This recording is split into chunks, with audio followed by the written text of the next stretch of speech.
Welcome to the Pasho Perspective, a place where I share my perspective on everything in the space between life and death. I am your host, Pasho. Today we're going to talk about Jordan Peterson's rule number 10. Be precise in your speech.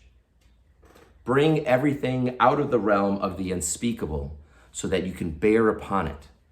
Don't be like Harry Potter when talking about the main antagonist, Voldemort, where everybody in the first movie was so spooked out and terrified by him that they wouldn't even say his name. He who shall not be named. But when you don't name it, when you don't bring it out to light, it becomes more terrifying in your imagination. What could start off as a tiny dragon that can be slayed if you can just muster up the courage to take it on could become a huge monster because your imagination makes things worse than they actually are. And so you have to be honest in what you are dealing with. You have to be honest in what you want to change.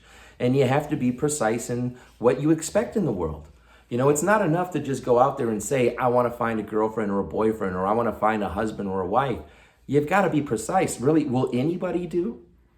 Will you be okay? Will you be okay with a boyfriend who beats you?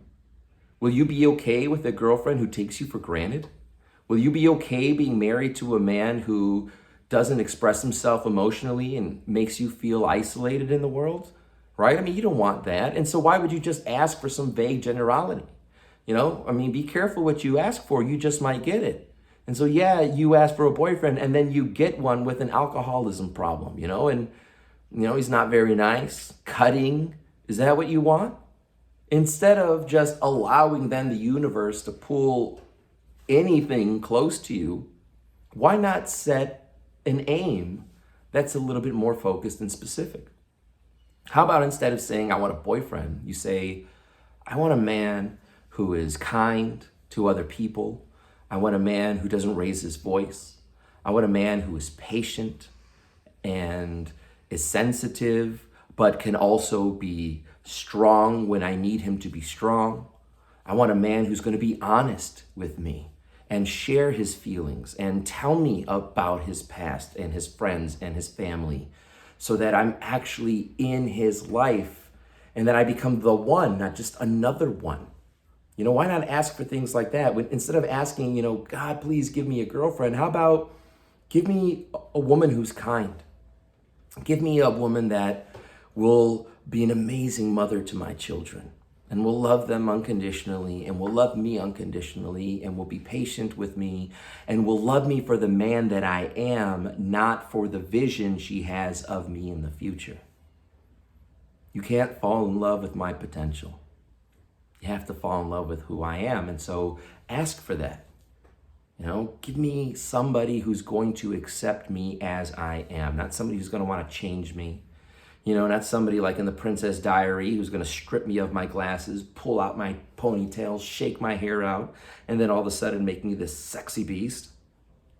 I want somebody who likes me in my glasses, who likes the ponytail, who has the hots for the librarian look. Be precise in what you want. And then if you get what you ask for, ask and you shall receive, then it's actually what, you've always dreamt of. Ask for vague generalities and you're going to get vague generalities. What else does Jordan Peterson say in rule number 10? Well, he says that God made the world by speaking. So there is an integral relationship between communication and the structure of being. Language takes chaos and puts them into categories, like naming all the animals. This is a man, this is a woman. When you start changing the meaning of words, you start changing people's perceptions. And if you can change their perceptions, then you can change their reality. And is that what's happening in today's culture? Are we changing the meanings and definitions of things because we are attempting to void then the meaning of all words?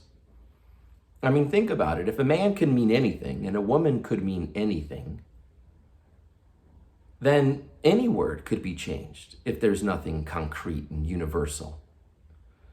And if you really take that another step further, what is our Constitution?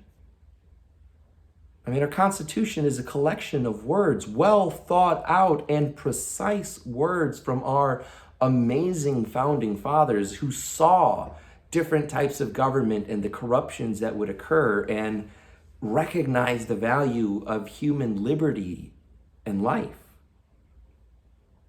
To change something like murder and call it healthcare, you're changing people's perceptions, and no wonder they're going crazy, because 50 years you've been feeding them something that doesn't mean what it means. That word you keep using, I don't think it means what you think it means. Be precise. If you have an argument with your wife, tell her what you didn't like. And women do the same thing. Don't say, I'm fine, nothing's wrong. And then you avoid the correction. You avoid then the reward of being honest. This is precisely what I don't like that you did. If you can avoid doing that on, a more frequent occasion, it would make me happier. And if I'm happier, the relationship will probably flourish a lot better, a lot longer than if you keep driving me insane by doing this thing or saying these things or going to this place. I don't know. But you have to be unafraid, and you have to have the words.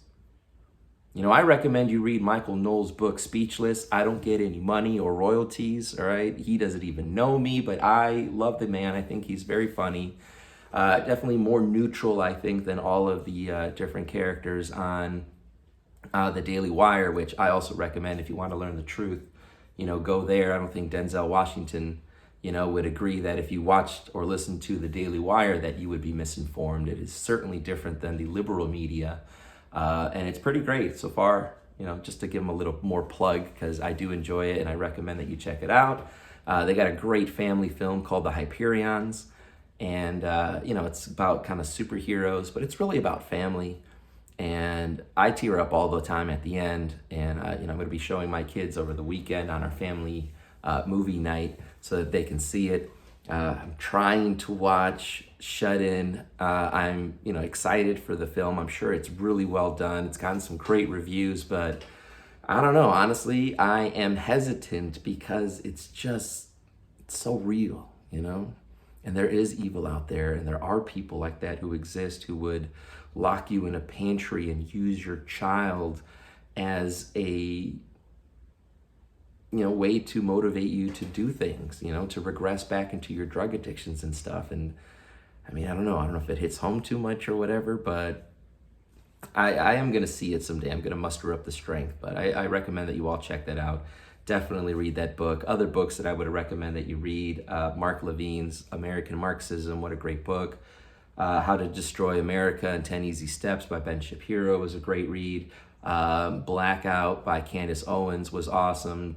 Talking Points with Elizabeth.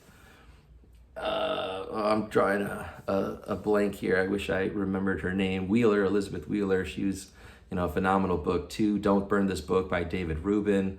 I really like that as well. Fortitude by Ben Crenshaw.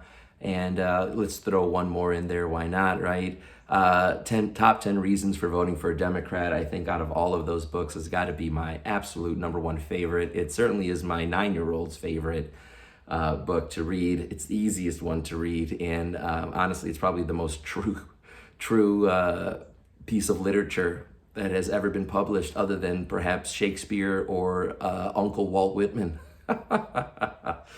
But all jokes aside, guys, thank you very much for joining me today. Just a short episode. It's not too complex of a rule, right?